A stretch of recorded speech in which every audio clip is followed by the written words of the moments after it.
Well, this is video number 41, the 50-day video challenge. I'm out here taking a short ride in the desert on Miss Honey Bun. Say hello, Miss Honey Bun. If you get a good picture over there or not, she's not wanting to sit here right now. She's wanting to go back and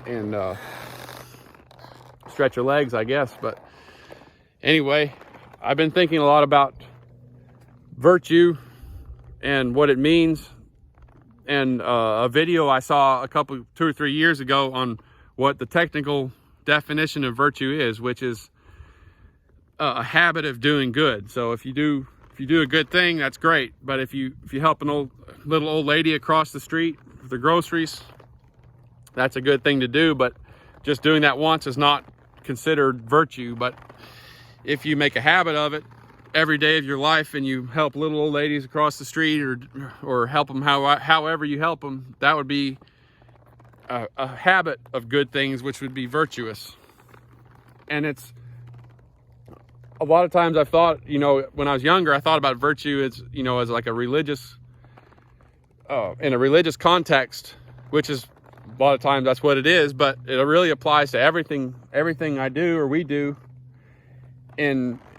Like I,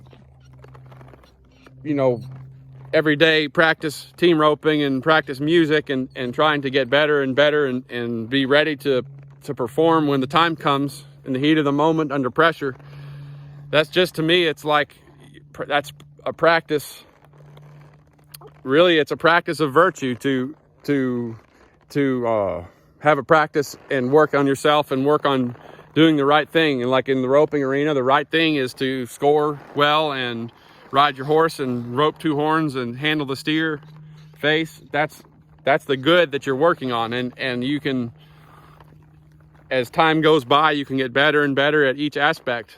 Just like in a religious context or a morality context, practicing not looking at pornographic images or whatever the thing is that you might struggle with. It's a practice you have to do every day because you're tempted. You're always will be tempted to things that would be sinful or wrong. And just like at the end of your life, you can't just, a lot of Christians have this idea of once saved, always saved. And so it's to me an unrealistic idea that you have this salvation event and then from then on you're good. And no matter what happens, you're going to heaven. To me, that's unrealistic. You have to practice doing good and not sinning every day of your life in order to, when the final time comes, that you will, it's not as bad as it used to be, like in the ancient Rome, or early Christians, where the Romans would say, burn this pinch of incense to the Roman gods or we'll kill you. You had to practice a lot of virtue to practice for that moment when your life is on the line and you have to stand up for what you believe in, even unto death. So, but it's the same thing of really, to go back to my roping analogy. I mean, you have to practice every day doing good, scoring well, swinging your rope, riding your horse. Every little thing you have to practice in order to prevail in the final moment when the money's on the line and say your high call for $10,000 or whatever the situation is. It could be a real small deal, or it could be a big deal. It doesn't really matter. It's that final moment when it comes down to whether or not you will perform and do good in what your endeavor is, whether it's roping or your final salvation, final perseverance at your moment of death. And I kind of think of it like the idea of once saved, once you're saved, you're always saved. It's kind of like unrealistic. It's like you don't just practice till you get a 5-second team roping run and now you've got that from then on. If you don't practice that and sharpen it every day, you won't have it. And it's just like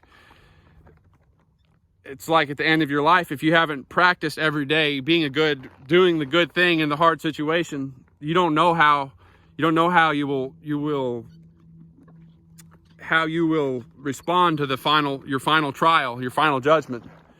And so I don't know what this is worth. I think I could say it better, but I guess my overall point is that getting up early every day and going to the gym and, you know, riding all my horses even when I'm tired, and practicing fiddle and practicing guitar and working on my songwriting, all these things where it's tempting sometimes to not do this one or that one when you're tired, or, you know, you can get away with a day or two, but if you make a habit of not doing what, or not reaching or meeting the goals that you set for yourself each day, it's not necessarily a sin. It's not like you're having a habit of, you know, getting drunk and beating your wife or whatever, but it's a habit of missing the mark.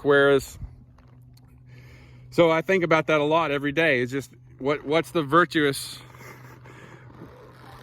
how can I keep building this habit of working at the thing that I need to work on that's going to help me perform in the final moment? Whether it's high call to roping or standing on stage under pressure, the big crowd of people. That's all I'm going to say about it for now. And I think I'll think about this some more and try to make a more clear and concise analogy, or maybe kind of write down my thoughts about it and make it more obvious what I'm trying to say. But yeah, that's it for today. And if you enjoyed this one, hopefully I'll have one tomorrow, and this will get better as they go on. So thanks for watching, and I will talk to you later.